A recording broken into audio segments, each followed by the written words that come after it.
Nashville's Morning News on Super Talk 99.7 WTN. It is Martin Luther King Jr. Day, and a lot of folks, of course, have the day off. And if that's you, well, congratulations. Roads, they're pretty bad. So if you can stay home, stay home.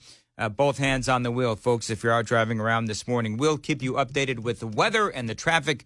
All you need to know on this MLK Day Monday. It is January 15th.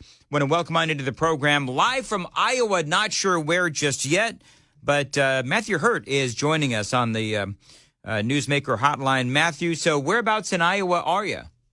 Good morning, Dan. I am in Ames, Iowa. The last time we talked last week, I was headed toward Oskaloosa. This trip took 2 days. It should have taken about 6 hours. But I'm in Ames, which is just north of Des Moines, Story County. It's the bedroom suburb of Des Moines. It's where Iowa State University is. It's where the Department of Energy's presence is, and it's where a lot of Republican voters are. All right, so I want to play something for you, if I can, Matthew. This is Donald Trump over the weekend talking about the weather. You can't sit home. If you're sick as a dog, you say, darling, I gotta make it. Even if you vote and then pass away, it's worth it. If you're sick, if you're just so sick you can't, darling, I don't think, get up. Get up. You get up, you vote.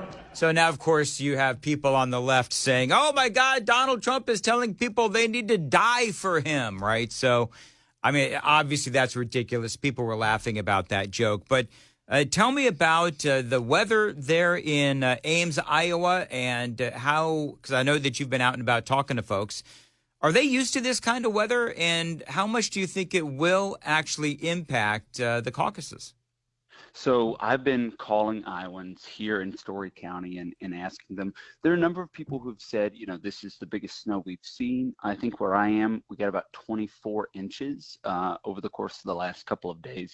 That said, it hasn't snowed since yesterday morning, and the roads are clear. Even the county roads, I'm staying outside the city in the county, and even the county roads are pretty clear.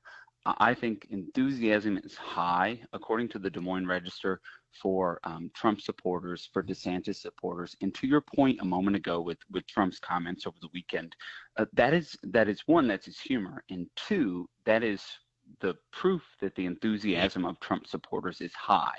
And I think that, you know, the mix of his humor and sort of his stage persona, that really resonated. Of course, the left is going to blow that out of proportion. But people here are excited. I spoke to a gentleman the day before yesterday who had never participated in a caucus before. He was really excited about getting out there and expressing his first in the nation status as a Republican voter. There are people who I've spoken with who are fired up about Donald Trump. There are people I've spoken with who are fired up about Ron DeSantis. And there are people I've spoken with who are fired up about Vivek Ramaswamy, all for different reasons. And it's just really exciting to see, you know, these caucus sites are school auditoriums, gymnasiums, rec centers, and I'm really excited about the opportunity to go and witness one of these tonight here in Story County. One of the things I thought was interesting, Matthew Hurtt joining us from Iowa, is when they break down Nikki Haley's support, half of that support is from independents and Democrats. And they talk about in a number of different places these Democrats who go and they caucus with the Republicans, and they call it, Democrats, quote, being Republicans for a day. And so when you look at Nikki Haley and part of that Des Moines Register NBC News poll, I guess, Haley is in this battle for second place. Haley seems to be going up. But, you know, if some of that or a substantial part of that is support from Democrats, which it looks like it is, sounds pretty artificial to me as far as, you know, look, if half of your, you know, as I said at the outset of the program, if you've got Donald Trump and a lot of his support is coming from evangelicals, and you've got Nikki Haley and a fair amount of her support is coming from Democrats, what does that say about each candidate? In practice, this is highly unlikely that a significant number of Democrats or independents will brave these elements to go and participate in another party's process.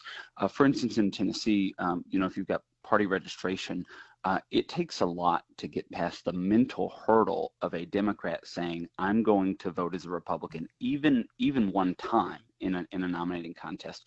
So yeah, the numbers in the Des Moines Register poll, the crosstabs is what they call them. Anything past the top lines is Nikki Haley, high amount of support from independents and Democrats, and those people aren't just going to turn out at this caucus tonight.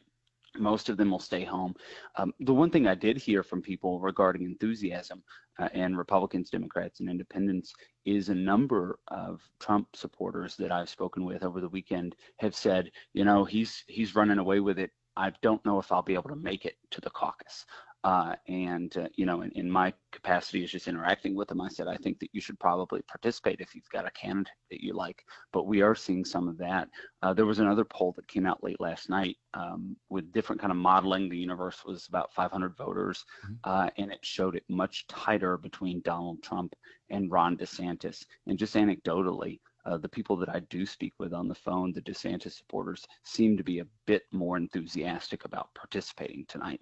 So we'll see how it plays out. I think the crazy thing is, you know, people are still deciding, and people may well decide tonight at the caucus location if they hear a good speech from a surrogate or from their neighbor, or, you know, they're just in a different mood when they arrive.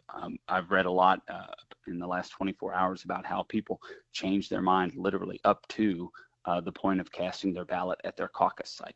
Matthew Hurtt is joining us from Ames, Iowa. And Matthew, there's some polling. There's a lot of polling out there. And there's some polling that shows that Joe Biden's job approval is now at 33%. Disapproval is at 58%. And 78% of Americans only 28% of Americans say Joe Biden has the mental sharpness and the physical health to serve effectively. That's only 28% of Americans. That is stunning. What are people saying there? If you run into Democrats, what do they say about, you know, that kind of a poll? Are people talking about Joe Biden at all? You know, most of the Republicans I'm talking with are definitely mentioning Joe Biden. I haven't encountered too many Democrats, but what this does it's probably because they're embarrassed. Well, the Democrats don't have a caucus. They scrapped the caucus here in Iowa this cycle, and that was partly because Joe Biden is the party's nominee, and he did not want any other competition. And so there is, you know, at least one other Democrat running in the presidential contest. Dean is the name.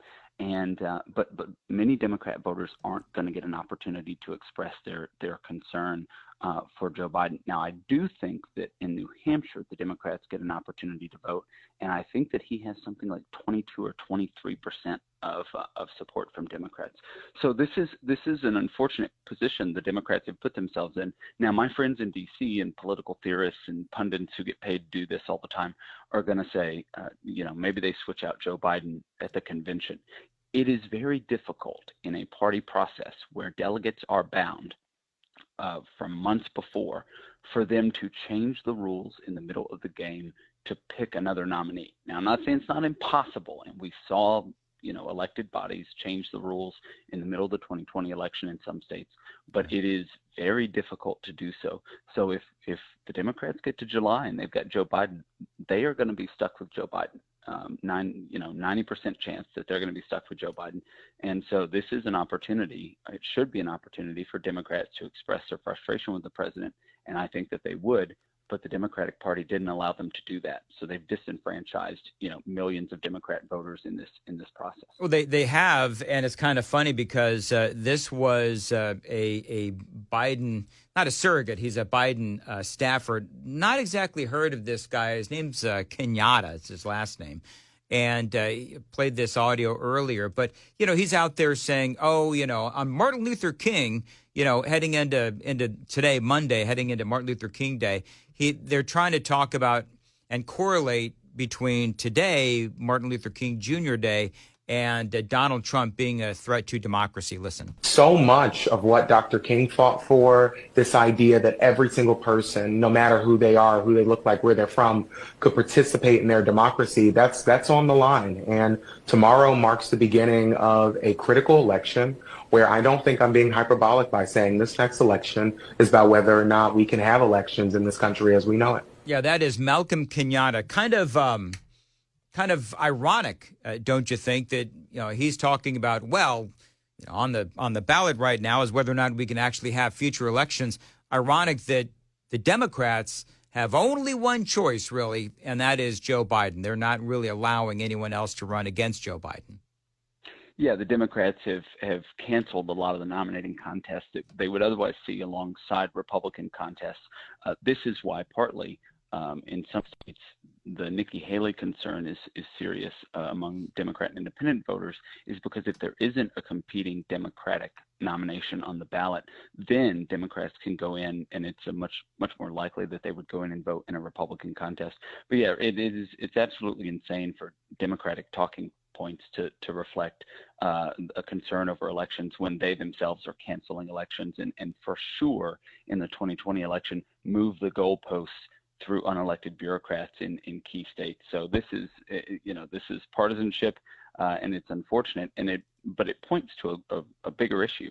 Donald Trump is earning more and more black votes, yep. and that is going to concern the people like this gentleman, like the folks who make a lot of noise inside the Tennessee State House, like other people like Al Sharpton and others who have made their living on keeping a segment of voters with the Democratic Party. And I think that we're going to see more and more of these opportunities to communicate our conservative principles to different kinds of Americans. And that includes African Americans, and certainly includes it on a day like today, like Martin Luther King Jr. Day. Matthew Hurtt, how can folks find you on Twitter? I'm on Twitter at Matthew Hurtt, MatthewHurtt.